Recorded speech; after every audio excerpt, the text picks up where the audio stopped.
Operasyona artêşa Tirkiyeyê li bajarê Nisêbînê li Tirkî berdewam dike. Rojnamevanên kampanya Najbo Dengiyê ji bo şopandina şerê Nisêbînê rojane li ser sînorê navbera Qamişlo û Nisêbînê de ew şer dişopînin. Li gorî endamên kampaniyê operasyona artêşa Tirkiyeyê ketiya roja xwenî heftê de û ew dibêjin got 205 sivîl di hindirê Nisêbînê de asêmane di encama şer de nikarin derkevin.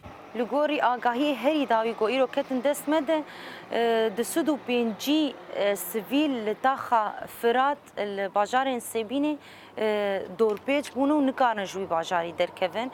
Hejmara giştî malê hatin xirakirin 1917 mal beriya 20 roja mekarî bû ev agahiya ragînin û bi beyankî bi raghandinê parve bikin. Artêşa Tirkiyeyê hemû çekên giran di operasyonê de bikartînin. Di dema dawî de jî li Qamişlo balafirên artêşa Tirkiyeyê tên dîtin çawa bajarê Nisêbînê bombebaran dikin. Li ser sînor artêşa Tirkiyeyê derbasî milê Qamişlo dibe û ev yek di dîmenan de pir diyar dibe. Rojane Qamişlo dikeve bin bandora şerê Nisêbînê de. Bi dehan roketên hawin û fîşek li Qamişlo dikevin. Ew rûniştîbûn. Ew rûniştîbûn hemû duwazdeh heba min cemaetê li vîya rûniştîbûn.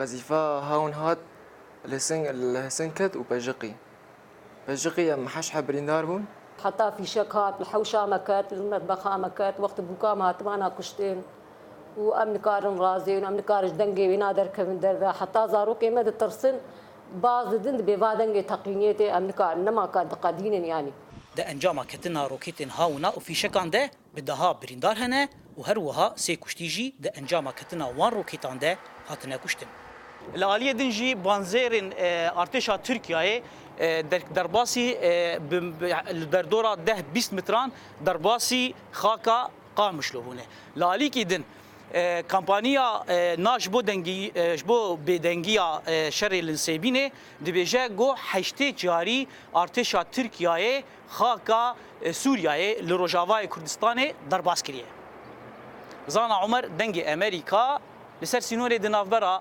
قامشلو ونسیبینه ده